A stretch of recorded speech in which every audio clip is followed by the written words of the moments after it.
Hello friends, welcome back to my channel technical show time. तो friend, जैसा कि आप लोगों ने थंबनेल में देख ही लिया है कि आज के वीडियो में मैं बात करने वाला हूं Indian Idol singing reality show जो चल रहा है उसके बारे में। मैंने 2 बार इसके ऑडिशन में पार्टिसिपेट किया है, सीजन 1 और सीजन 4 में। तो मेरा ओवरऑल एक्सपीरियंस वहां पे कैसा रहा था, क्या कुछ वहां पर मैंने एक्सपीरियंस किया, क्या कुछ पर्दे के पीछे वहां पर किया जाता है जो जनरली लोगों को टीवी पे नहीं दिखाया जाता है। आजकल काफ़ी कंट्रोवर्सी इंडियन आइडल पे चल रही है। किशोर कुमार जी के जो लड़के हैं अमित कुमार जी, तो उन्होंने ये कंट्रोवर्सी क्रिएट की है और सुनिधि चौहान जी भी बीच में आ गई हैं। और अभिजीत सावंत तो पहले भी कई बार इन प्रोग्राम के बारे में काफ़ी कुछ बोल चुके हैं और जो चैंग हैं उन्होंने भी इसके बारे में बोला है। तो मेरा यहाँ पे क्या एक्सपीरियंस रहा था, क्या कुछ मैंने वहाँ पे फील किया, और मैंने सिर्फ 2 बार ही ऑडिशन दिया, उसके बाद क्यों ऑडिशन नहीं दिया, तो वो सब कुछ इस वीडियो में मैं आपको बताने वाला हूं। तो वीडियो के साथ एंड तक बने रहिए अगर आपको इस टॉपिक में इंटरेस्ट है, तो अदरवाइज आप वीडियो को स्किप कर सकते हैं। तो फ्रेंड्स, हमारी इस technical show time family members के कुछ मेंबर्स ऐसे हैं जो काफ़ी लंबे टाइम से हमारे चैनल के साथ में जुड़े हुए हैं। तो वो लोग ज़रूर यहाँ पे जानते होंगे कि थोड़ा बहुत गाना वाना मुझे आता है, थोड़ा सा मैं बस शौक के तौर पे गा लेता हूँ। इस चैनल पे मैंने उसका एक वीडियो अपलोड किया हुआ है, उसका लिंक यहाँ आई बटन में आपको मिल जाएगा, वहाँ से आप सुन सकते हैं। और एक और वीडियो मैंने शेयर किया था, एक online talent programme search programme हुआ था यूट्यूब पे, तो उसका विनर भी मैं रहा। आप लोगों को वोटिंग करने के लिए मैंने उसका लिंक वगैरह दिया था, तो आप लोगों ने काफ़ी वोट किया जिसकी वजह से मैं उसमें विनर भी बन गया था। ये रही उसकी ट्रॉफी और सर्टिफिकेट जो मैं विनर वहाँ पे बना था, तो मुझे मिला था। तो फ्रेंड्स, ये बात है मार्च 2004 की, जब इंडियन आइडल सीजन 1 के ऑडिशन शुरू हुए थे दिल्ली में। और डेट मुझे एग्जैक्ट याद नहीं है, शायद 10th या फिर 11th मार्च 2004 की डेट थी। दिल्ली में इंडिया गेट आप लोगों ने देखा होगा, अगर आप दिल्ली कभी आए हैं या फिर दिल्ली में रह रहे हैं तो डेफिनेटली इंडिया गेट ज़रूर देखा होगा। तो इंडिया गेट के पास में एक मेजर ध्यानचंद नेशनल स्टेडियम है, वहाँ पर इसके ऑडिशन किए गए थे। तो वहाँ पर क्या हुआ था कि पहले तो हम लाइन में हमें वहाँ पर लगा दिया गया था, करीब 4 से 5 घंटे तक हम लाइन में खड़े रहे थे। और वहाँ पे लाइन में खड़े हुए थे तो जो कैमरे वगैरह थे उनके लोगों की जो टीम थी वहाँ पे वो घूम रही थी, और वो बस कह रहे थे कि आपको यहाँ पे रुकना नहीं है, गाते रहना है, चुपचाप खड़े नहीं होना है लाइन में, आप कुछ ना कुछ गाते रहिए। तो वो कंटिन्यू हमें गाने के लिए वहाँ पे फोर्स कर रहे थे, बस वो एक क्राउड दिखा रहे थे अपने कैमरे में रिकॉर्ड करने के लिए। आई थिंक मुझे ऐसा वहाँ पे लग रहा था। तो हम लोग लगातार वहाँ पे गाने गाते जा रहे थे। एकदम अचानक से मैं खड़ा हुआ था और मेरे पीछे 1-2-3 लोग और खड़े हुए थे, मेरे जो साथ में फ्रेंड वगैरह थे वो भी गाना वाना गाते थे, तो वो भी खड़े हुए थे। अचानक से पीछे से एक आवाज़ हमें सुनाई देती है, जो गाना था एक कैलाश खेर जी का गाना की आवाज़ सुनाई देती है, और हम सब लोग चौंक जाते हैं वहाँ पर कि वाह, तो कैलाश खेर जी हमारे पीछे आ गए हैं। तो हमने वहाँ पर देखा तो एक्चुअल में वो कैलाश खेर जी नहीं थे, एक बंदा था जो बिल्कुल कैलाश खेर जी की आवाज़ में ही गाना गा रहा था, और उसके सुर वगैरह इतने पक्के थे। जब हमें उसके बारे में हमने उससे बातचीत की, उससे पता चला कि वो 15 साल से गाना सीख रहा है, करीब 19 साल का था वो, और वो 15 साल से गाने सीख रहा था, मतलब 4 साल की उम्र से गाना सीख रहा था। अब वो जब इतना छोटी उम्र से गाना सीख रहा है तो आप वहाँ पे सोच सकते हैं कि उसके सुर कितने पक्के होंगे, कितना एक्सपर्ट होगा वो गाने में। तो उसको देखने के बाद हमें लगा कि यार हमें तो यहाँ से चले जाना चाहिए, अननेसेसरी हम टाइम वेस्ट कर रहे हैं यहाँ पे लाइन में, क्योंकि इस बंदे का तो सिलेक्शन 100% होना ही है, क्योंकि इतना बढ़िया वो गा रहा था। बिल्कुल लग रहा था कि जैसे कैलाश खेर, ऐसा नहीं था कि वो कैलाश खेर की आवाज़ में ही गाता है, बस उनके कॉपी करके गा रहा था वो, लेकिन अपनी भी उसकी आवाज़ थी, अपनी आवाज़ में भी वो गाने गाता था। खैर फ्रेंड्स, 4-5 घंटे बाद हमारा नंबर आया अंदर जाने के लिए, और अंदर वहाँ पर गए तो हमारे पास में एक स्टिकर वहाँ पे लगा दिया गया। उसके बाद में 5-5 लोगों का ग्रुप बना दिया गया था, और 5-5 लोगों के ग्रुप में ले जाके हमें जो मेजर ध्यानचंद नेशनल स्टेडियम के अंदर जो स्टेडियम बैठने की जगह वहाँ पर बनी हुई है, तो वहाँ पर हमें बिठा दिया गया था 5-5 लोगों का ग्रुप बनाकर, और हमसे बोला गया था कि आपको कंटिन्यू यहाँ पर गाना गाते रहना है, चुपचाप बिल्कुल नहीं बैठना है, बात किसी से नहीं करनी है, फ़ोन यूज़ बिल्कुल भी नहीं करना है, ना आपको पानी पीना है, ना कुछ खाना है। पानी खाना कुछ नहीं मिल रहा था, लेकिन वहाँ पे इंडियन आइडल की जो टीम थी वो बर्गर खा रही थी, पानी भी पी रही थी, लेकिन हम लोगों को वहाँ पे कुछ भी नहीं मिल रहा था। करीब 3 से 4 घंटे हम लोग वहाँ पे कंटिन्यू बैठ रहे। बहुत से लोग ऐसे थे जिनका गाते गाते वहाँ पर गला बैठ गया। एक्चुअल में वो यही लोग, उनकी जो टीम थी वो यही देख रही थी कि जो ऐसे लोग हैं जो अननेसेसरी ऑडिशन देने के लिए यहाँ पर आ गए हैं, थोड़ा बहुत गा लेते हैं तो वो यहीं सही आउट हो जाएं, क्योंकि उनकी आवाज़ बैठ जाएगी तो वो गा नहीं पाएंगे, उनका कॉन्फिडेंस यहाँ पे टूट जाएगा, तो वो डेफिनेटली यहाँ से खुद ही चले जाएंगे बिना ऑडिशन दिए हुए ही। खैर फ्रेंड्स, मैं भी बहुत कम एज से, शायद 6 या 7 क्लास में मैं रहा हूँ, तब से मैं स्कूल के प्रोग्राम में गाना गाता था। मैंने प्रोफेशनली कभी कहीं पर सीखा नहीं, कहीं पर किसी गुरुजी से नहीं सीखा, बस जो स्कूल में टीचर वगैरह थोड़ा बहुत सिखाते थे वही मैं सीखता था। बाकी जो सुन सुन के मैंने थोड़ा सा गाना सीखा है। बहुत मैं गाना बिल्कुल अच्छा नहीं गाता हूँ, मैं थोड़ा बहुत ही मैं गाना गा लेता हूँ। मुझे ये पता था कि मेरा इंडियन आइडल में सिलेक्शन तो 100% किसी भी कीमत पे नहीं होगा, फर्स्ट ऑडिशन में भी नहीं होगा, लेकिन मेरी इतनी तमन्ना थी कि वहाँ अन्नू मलिक जी हैं, वहाँ सोनू निगम जी हैं, तो कम से कम उनसे तो मुलाकात हो जाएगी। मेरा घर में जो रूम था, वहाँ पे पूरे रूम में मैंने सोनू निगम जी के फोटो वहाँ पे लगा के रखता था। मैं काफ़ी उनका फ़ैन था, इंस्पायर्ड था उनसे काफ़ी ज़्यादा। तो मुझे लगा कि कम से कम उनसे तो मेरी मुलाकात वहाँ पे हो ही जाएगी। तो बस इसी वजह से मैं ऑडिशन देने चला गया था। और मुझे लगा कि उस टाइम सीजन 1 था, तो लोगों को पता भी नहीं था कि एक्चुअल में इंडियन आइडल क्या है। बस समझ में आया था कि ये एक ऑडिशन हो रहा है, तो बस जाकर ऑडिशन देना है। उसके बाद फ्रेंड्स क्या हुआ कि हम 3-4 घंटे बैठे रह गए। तो बहुत से लोग ऐसे थे जो थक गए वहाँ पे, गाना गाते गाते उनकी आवाज़ बैठ गई और उन्होंने मना कर दिया कि नहीं, हम ऑडिशन नहीं देंगे। लेकिन मैं बचपन से ही गाता आ रहा था, थोड़ा बहुत काफ़ी प्रैक्टिस में गाने की करता ही रहता था, बहुत शौक था मुझे गाना गाने का। तो मेरी आवाज़ बिल्कुल भी नहीं बैठी। मेरे साथ में 2 लोग और थे, तो उसमें से एक की आवाज़ बैठ गई थी और एक लड़की भी थी, उसकी भी आवाज़ काफ़ी ज़्यादा बैठ गई थी। तो लेकिन फिर भी हम लोगों ने वहाँ पर जाकर ऑडिशन दिया। तो फ्रेंड, जब ऑडिशन देने के लिए हम अंदर रूम में गए, तो वहाँ पर क्या हुआ कि हमें लगा कि सामने अन्नू मलिक जी होंगे और सोनू निगम जी होंगे। तो बड़ा खुश होकर हम रूम के अंदर गए। वहाँ पे देखा तो एक लड़की वहाँ पे बैठी हुई थी और उसके मतलब जैसे बाल हम लड़कों के होते हैं तो इस टाइप के बाल, उसकी हेयर कटिंग थी। जनरली लड़कियों के बड़े बड़े बाल होते हैं, ऐसे बाल नहीं थे, पैंट शर्ट पहनी हुई थी।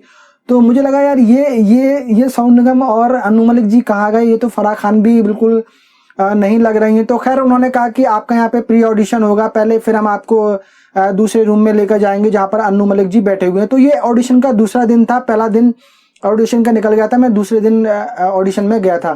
तो उन्होंने कहा कि कौन सा गाना आप सुनाएंगे। तो मुझे अचानक मेरे मुंह से निकला कि ये रेशमी जुल्फें, ये शरबती आंखें। तो उसको, लड़की को शायद ये लगा कि कहीं मेरी मजाक तो नहीं बना रहा है, फिर भी उसने कहा कि ठीक है आप गाना गाइए। तो मैंने वो गाना गाया और मैं 2-3 लाइनें गाने के बाद में वहाँ पर रुक गया। तो बोली नहीं आप गाइए। तो मैंने और फिर वो गाना गाया, उसका एक अंतरा भी गाया। तो बोली आप कोई और गाना सुनाइए।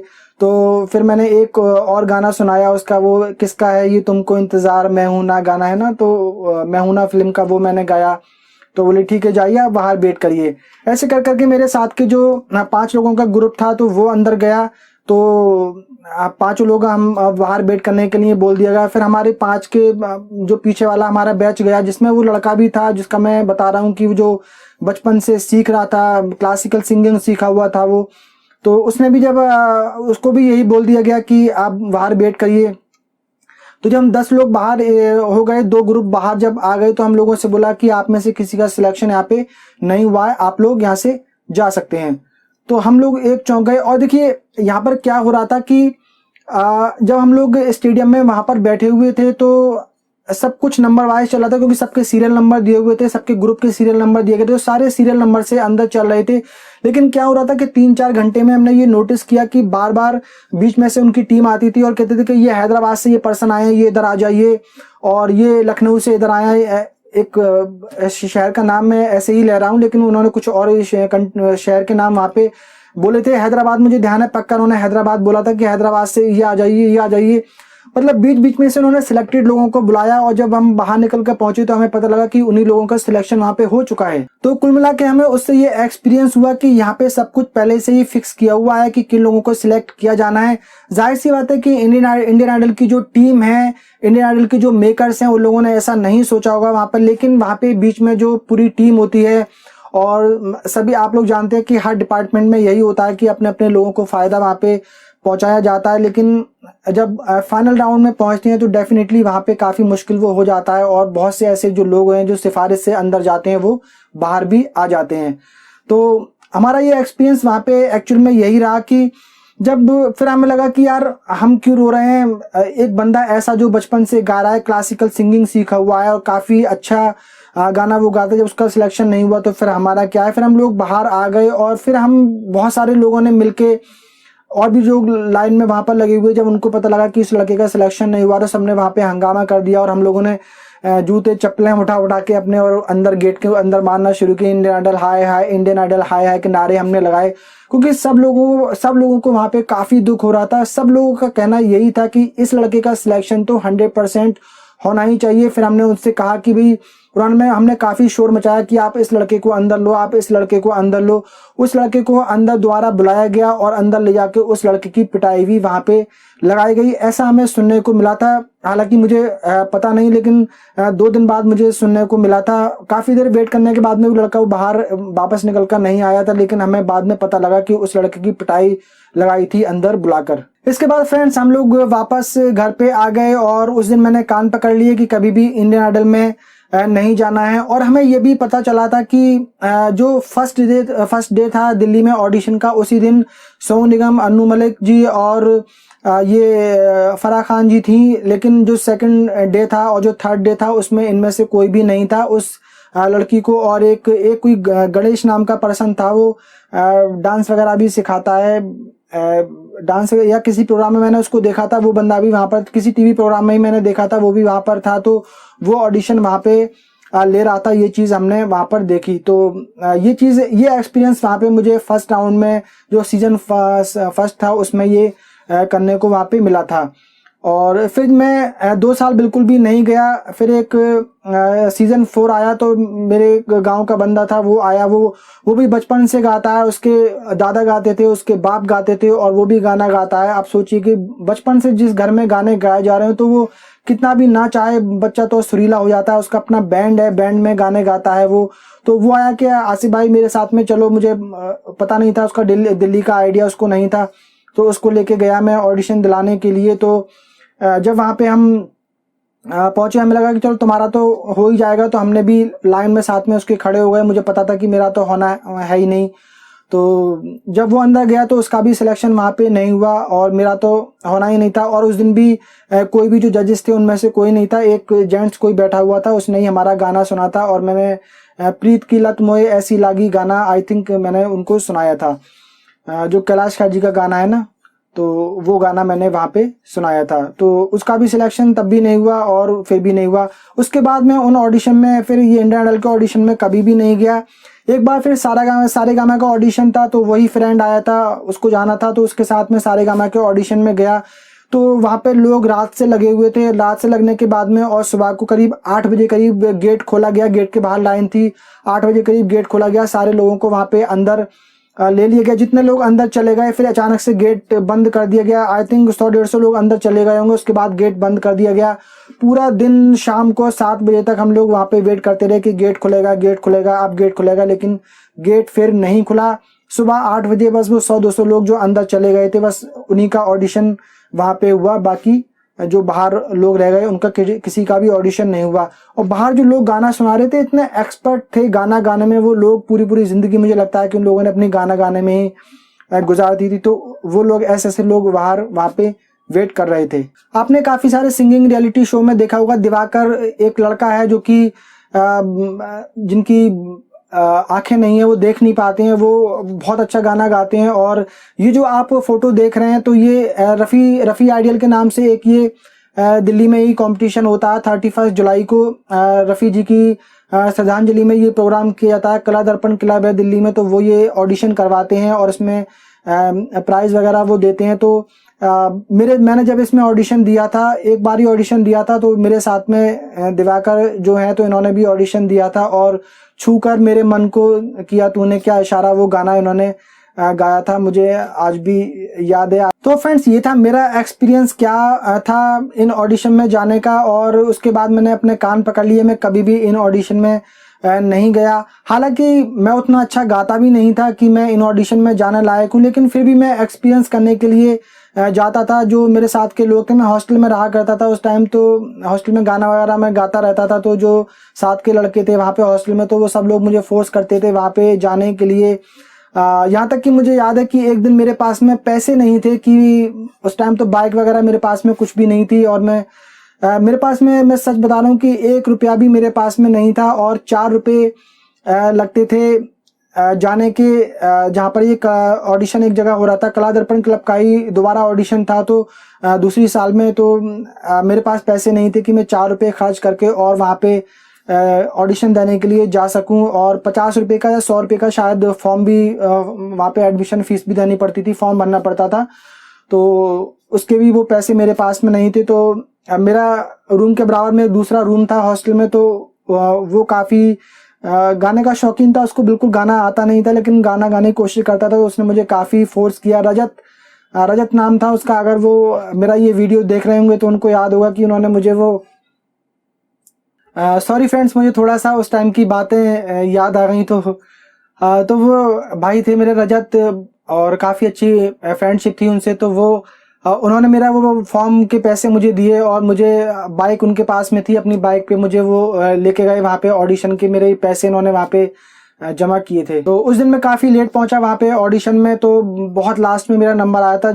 आई थिंक मैं सेकंड लास्ट ही था वहाँ पे, और फॉर्म भी वगैरह वो नहीं दे रहे थे, लेकिन काफ़ी रिक्वेस्ट करने के बाद में उन्होंने मुझे वो फॉर्म दिया था। तो मैंने वहाँ पे वो पर्दा है पर्दा, पर्दे के पीछे पर्दा नशी है, वो कव्वाली मैंने वहाँ पे उस ऑडिशन में गाई थी। और ये जो मेरा फोटो है वो मेरे भाई, उन्होंने रजत ने ही लिया था। तो फ्रेंड्स, इनसे जो ऑडिशन वगैरह थे, इनसे मेरा बिल्कुल मन हट गया था, मैंने फिर कभी ऑडिशन नहीं दिए। और आजकल काफ़ी ज़्यादा कंट्रोवर्सी इनमें क्रिएट की जा रही है। और जो किशोर कुमार जी के बेटे हैं अमित कुमार जी, तो उन्होंने भी कहा है कि यहाँ पर पैसे दिए जाते हैं, और ज़बरदस्ती बोला जा रहा था कि आपको जो कंटेस्टेंट है उनकी तारीफ यहाँ पे करनी है, चाहे आपको पसंद आए या ना आए। सुनिधि चौहान जी ने भी यही बोला है कि पैसे दिए जाते हैं, उनसे ये बोला जाता है कि नहीं, आपको तारीफ करनी है और जिससे प्रोग्राम की टीआरपी बढ़े। और अभिजीत सावंत जी ने भी यही चीज़ें बोली हैं।